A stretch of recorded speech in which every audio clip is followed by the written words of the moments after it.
Hello friends, कैसे हो। GK 2020 YouTube channel के एनसीईआरटी वीडियो सीरीज में आप सभी दोस्तों का हार्दिक स्वागत है। और इंडियन कॉन्स्टिट्यूशन एंड पॉलिटी के तीसरे पार्ट को हमने इस वीडियो में कंटिन्यू किया है। इस वीडियो में हम पढ़ेंगे कि भारतीय संविधान बनाने में किस देश से क्या लिया गया है।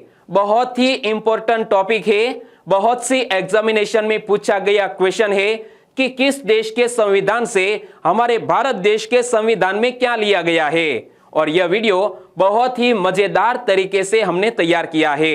यह वीडियो लास्ट तक देखें। लास्ट में कमेंट सेक्शन में जरूर बताना कि यह वीडियो आपको कैसा लगा। चलिए बिना वक्त गंवाए स्टार्ट करते हैं तीसरे पार्ट को। भारतीय संविधान के निर्माण की प्रक्रिया में संविधान सभा ने लगभग 60 देशों के संविधानों का गहन अध्ययन किया और विश्व के विभिन्न संविधानों में जो कुछ भारत हेतु उपयुक्त लगा उसे भारतीय संविधान का हिस्सा बनाया। यानी कि हमारे कानूनविदों ने तकरीबन 60 देशों के संविधान का अभ्यास किया और जो भी देश में हमारे भारत देश के हेतु जो उपयुक्त लगा उसे हमारे भारतीय संविधान में शामिल किया गया। और भारतीय संविधान के अनेक देशी और विदेशी स्रोत हैं, लेकिन भारतीय संविधान पर सबसे अधिक प्रभाव भारतीय शासन अधिनियम 1935 का है। तो यह फैक्ट हमें याद रख लेना है कि भारतीय संविधान पर सबसे अधिक प्रभाव किसका है, भारतीय शासन अधिनियम 1935 का। क्योंकि भारतीय संविधान के 394 अनुच्छेदों में से लगभग 250 अनुच्छेद ऐसे हैं जो 1935 के अधिनियम से या तो शब्दशः लिए गए हैं या फिर उनमें बहुत थोड़ा परिवर्तन किया गया है। तो यह भी हमें पता होना चाहिए कि भारतीय संविधान जब बनकर तैयार हुआ तब संविधान में कितने अनुच्छेद थे, 394। और यह 394 अनुच्छेद में से लगभग 250 ऐसे अनुच्छेद थे जो भारतीय शासन अधिनियम 1935 से या तो शब्दशः लिए गए हैं या कुछ थोड़ा परिवर्तन करके लिया गया है। तो बताइए इस क्वेश्चन का आंसर। भारतीय संविधान पर सबसे अधिक प्रभाव किसका है, हमारे कॉन्स्टिट्यूशन ऑफ इंडिया पर सबसे ज्यादा प्रभाव किसका है। बहुत ही सिंपल सा आंसर है क्योंकि मैंने आपको पहले समझा दिया है। तो भारतीय संविधान पर सबसे अधिक प्रभाव भारतीय शासन अधिनियम 1935 का है, क्योंकि तकरीबन 250 अनुच्छेद ऐसे हैं जो शब्दशः लिए गए हैं या थोड़ा बहुत परिवर्तन करके लिया गया है।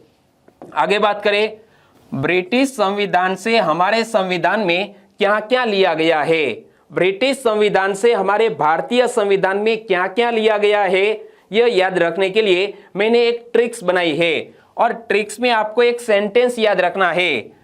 सर्वाधिक मत के आधार पर सरकार काश अध्यक्ष का पद निर्माण करती। ट्रिक्स में क्या याद रख लेना है कि सर्वाधिक मत के आधार पर सरकार काश अध्यक्ष का पद निर्माण करती। और यहां कलर कोड के जरिए यह सभी फैक्ट आपको याद रह जाएंगे कि सर्वाधिक मत के आधार पर, यानी कि सर्वाधिक मत के आधार पर चुनाव में जीत का फैसला कहां से लिया गया है, ब्रिटिश संविधान से। और सरकार से बनता है सरकार का संसदीय स्वरूप, काश से बनता है कानून के शासन का विचार, अध्यक्ष का पद यानी कि विधायिका में अध्यक्ष का पद और उनकी भूमिका, और निर्माण से बनता है कानूनी निर्माण की विधि।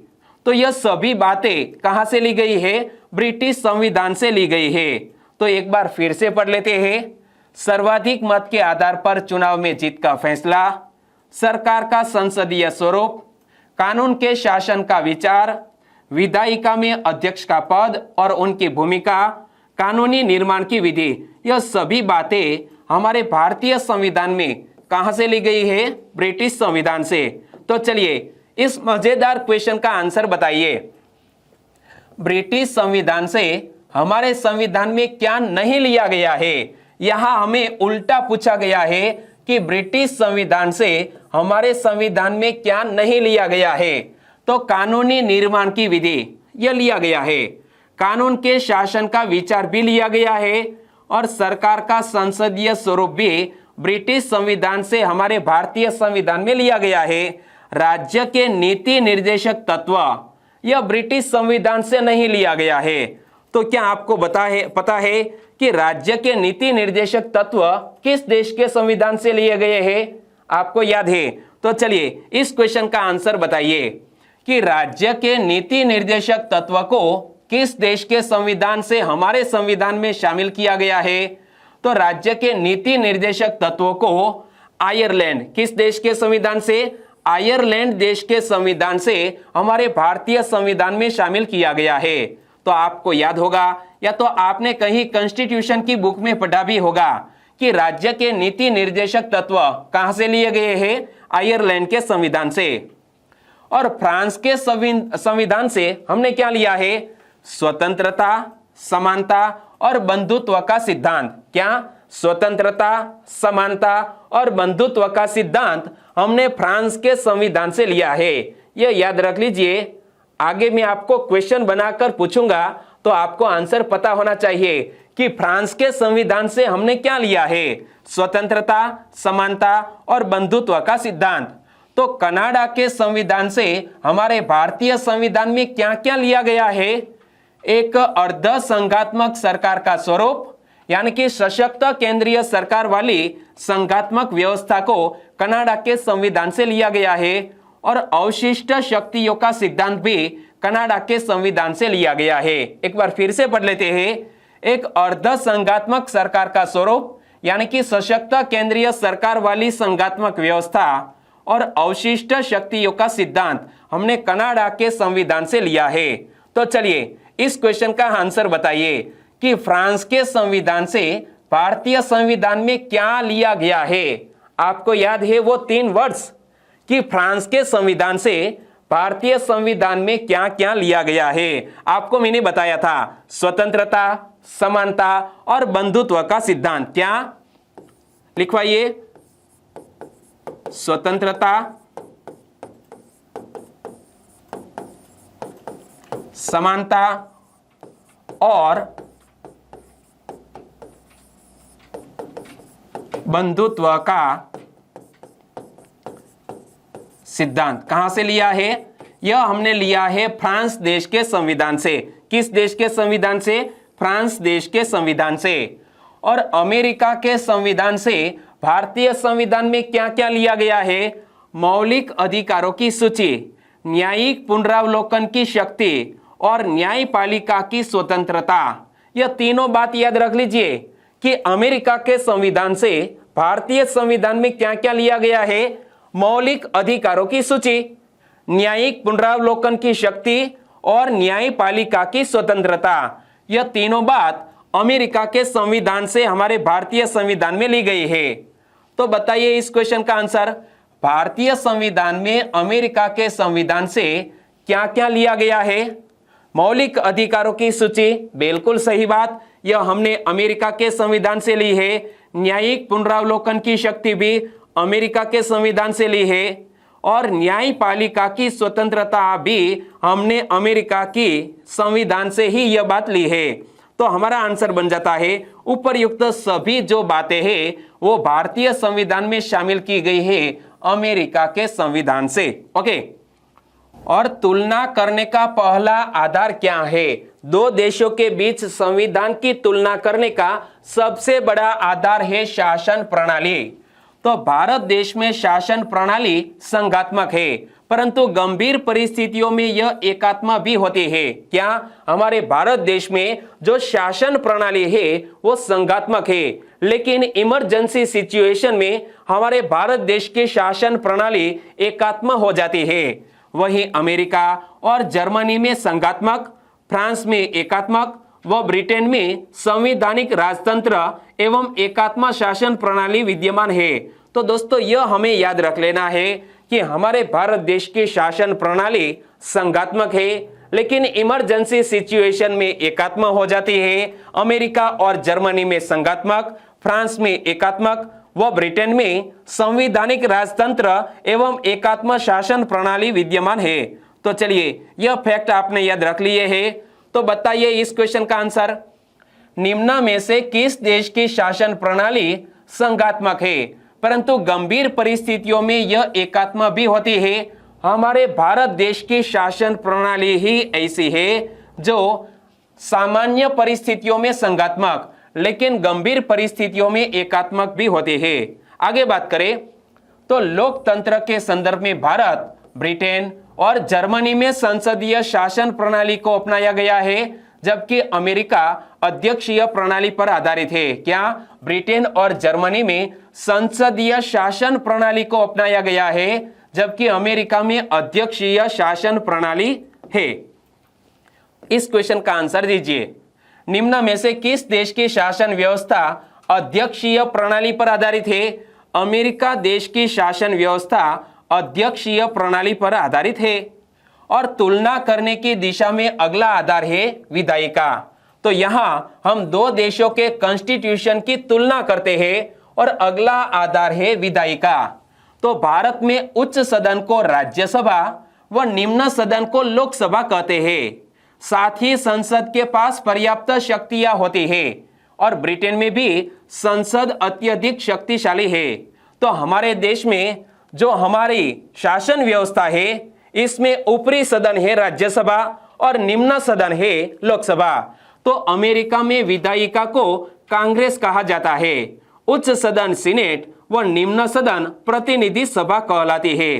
तो यह याद रख लीजिए कि अमेरिका में विधायिका को कांग्रेस कहा जाता है, जिस तरफ हमारे भारत देश में संसद कहा जाता है तो अमेरिका में कांग्रेस, और उच्च सदन को सीनेट कहते हैं। हमारे भारत देश में उच्च सदन को राज्यसभा कहते हैं और अमेरिका में निम्न सदन को प्रतिनिधि सभा कहते हैं। हमारे भारत देश में निम्न सदन को लोकसभा कहते हैं। चलिए इस क्वेश्चन का आंसर दीजिए। सरकार का संसदीय स्वरूप भारतीय संविधान में किस देश के संविधान से लिया गया है? यह सरकार का संसदीय स्वरूप भारतीय संविधान में ब्रिटेन देश के संविधान से लिया गया है। किस देश के संविधान से? ब्रिटेन देश के संविधान से। और फ्रांस में संसद की शक्तियां बहुत कम है और यहां संसद केवल मार्गदर्शक सिद्धांत ही बना सकती है। किस देश में? फ्रांस देश में संसद की शक्तियां बहुत कम है और यहां की संसद केवल मार्गदर्शक सिद्धांत ही बना सकती है, जबकि अन्य क्षेत्रों में सरकार को कानून बनाने की पर्याप्त शक्ति मिली हुई है। और जर्मनी की बात करें तो जर्मनी में संघीय विधायिका के 2 सदन है। जिस तरह हमारे भारत देश में उच्च सदन जिसे हम राज्यसभा कहते हैं, निम्न सदन लोकसभा कहा जाता है, इसी तरह जर्मनी में भी संघीय विधायिका के 2 सदन है। उच्च सदन को बुंदेस्वात कहा जाता है और निम्न सदन को बुंदेस्टॉग कहा जाता है। तो चलिए इस क्वेश्चन का आंसर बताइए। किस देश की संघीय विधायिका के उच्च सदन को बुंदेस्वात व निम्न सदन को बुंदेस्टॉग कहा जाता है? आपने याद रख लिया है, वेरी नाइस। बताइए किस देश में?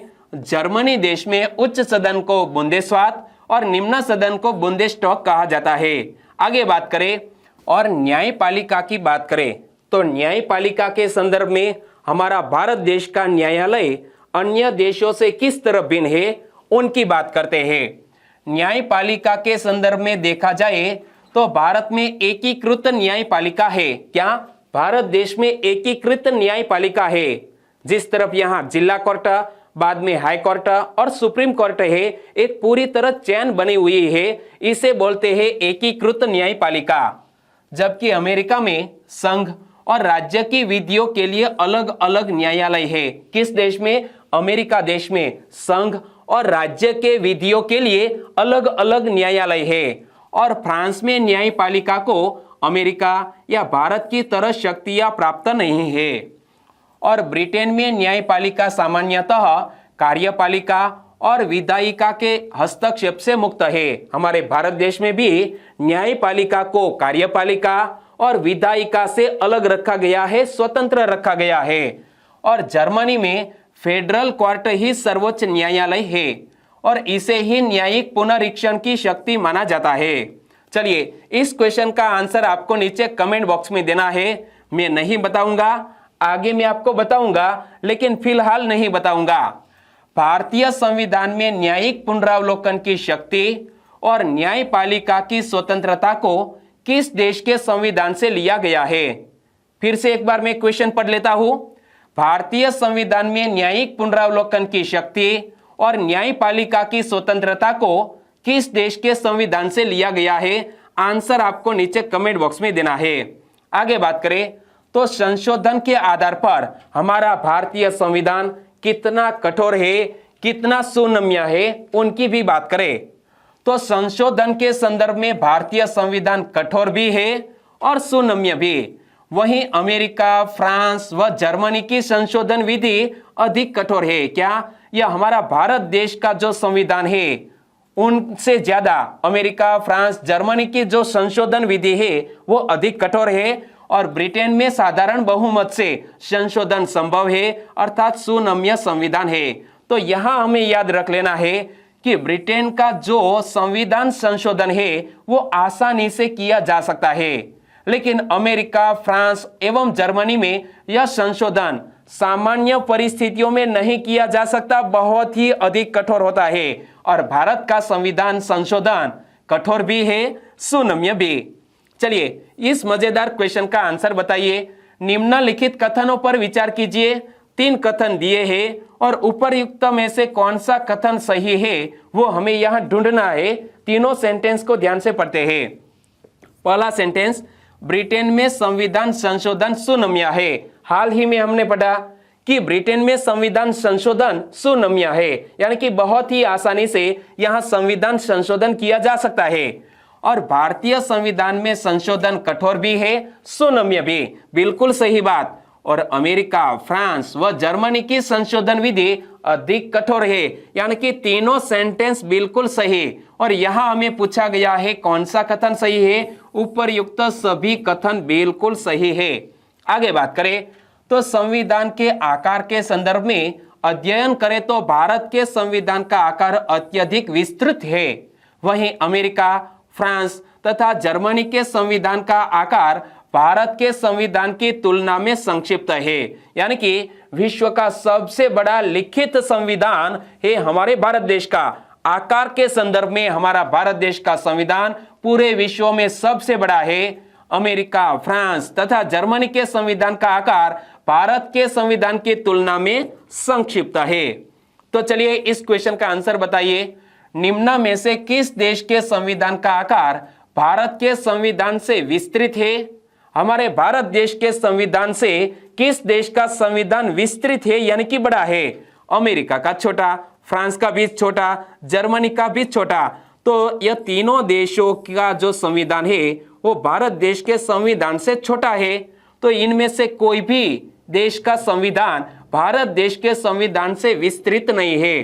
तो हमारा आंसर बन जाता है ऑप्शन डी। और यह तीनों देशों के संविधान की बात करें तो अमेरिका में कुल 7 अनुच्छेद है एवं फ्रांस में 15 अध्याय व 95 अनुच्छेद है। और ब्रिटेन का संविधान अलिखित है। क्या? ब्रिटेन का संविधान अलिखित है। और आगे बात करें तो किस देश के संविधान से कौन सी बात हमारे भारतीय संविधान में शामिल की गई है? बहुत सी एग्जामिनेशन में पूछा गया यह क्वेश्चन।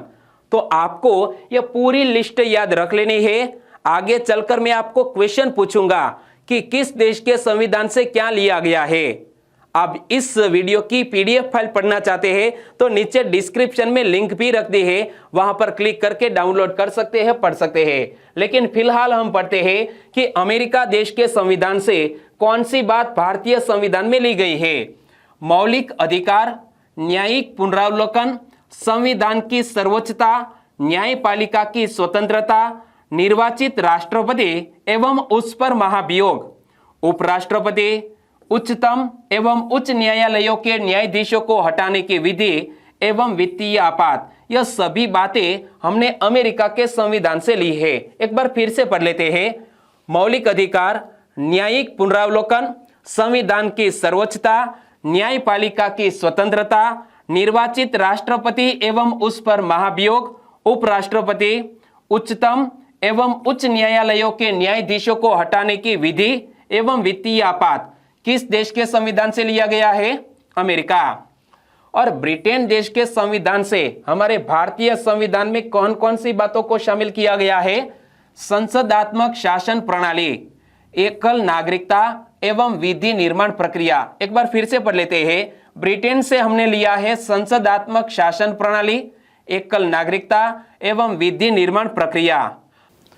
और आयरलैंड देश के संविधान से कौन कौन सी बातों को भारतीय संविधान में शामिल किया गया है, यहां से बहुत सी एग्जामिनेशन में क्वेश्चन पूछ लिया गया है। और इसीलिए याद रखो कि आयरलैंड देश के संविधान से नीति निर्देशक सिद्धांत, राष्ट्रपति के निर्वाचक मंडल की व्यवस्था, राष्ट्रपति द्वारा राज्यसभा में साहित्य, कला, विज्ञान तथा समाज सेवा इत्यादि के क्षेत्र में ख्याति प्राप्त व्यक्तियों का मनोनयन और आपातकालीन उपबंध, यह 4 बातें हमने आयरलैंड देश के संविधान से ली है। एक बार फिर से पढ़ लेते हैं, बहुत ही इंपॉर्टेंट है।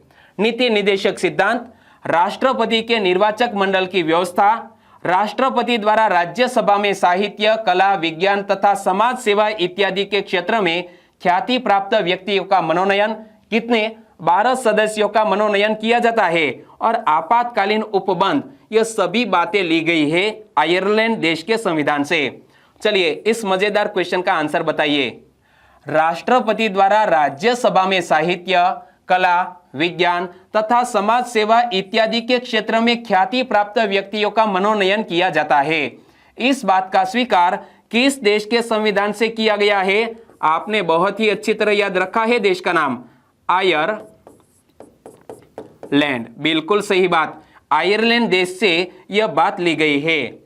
आगे बात करते हैं तो ऑस्ट्रेलिया देश के संविधान से कौन कौन सी बातों को भारतीय संविधान में जगह मिली है?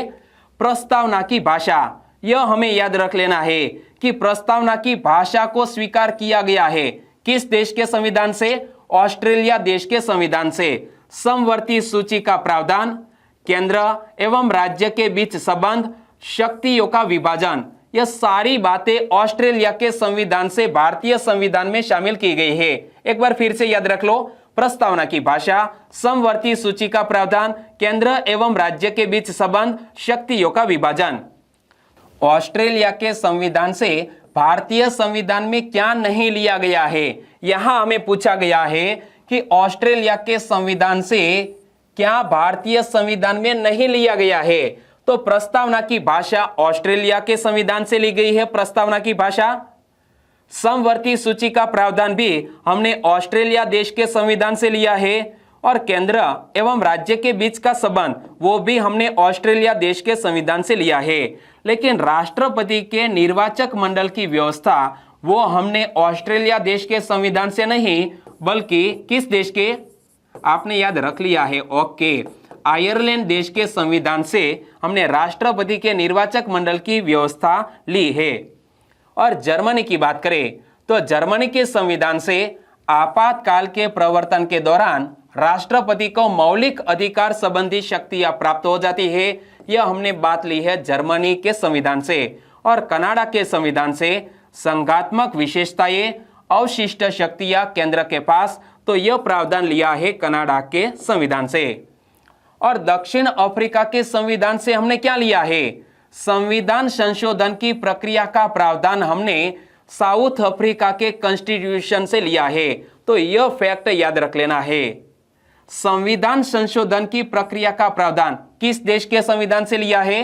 दक्षिण अफ्रीका के संविधान से। और रूस देश के संविधान से मौलिक कर्तव्यों का प्रावधान लिया है। हमारे दोस्तों फंडामेंटल राइट्स वो हमने लिए हैं अमेरिका से, लेकिन हमारे फंडामेंटल ड्यूटीज है इसका प्रावधान लिया है रूस देश से। और जापान देश से क्या लिया? विधि द्वारा स्थापित प्रक्रिया को हमने जापान देश के संविधान से लिया है। चलिए अब इस क्वेश्चन का आंसर बताइए कि हमारे संविधान में विधि द्वारा स्थापित प्रक्रिया की बात किस देश से ली गई है?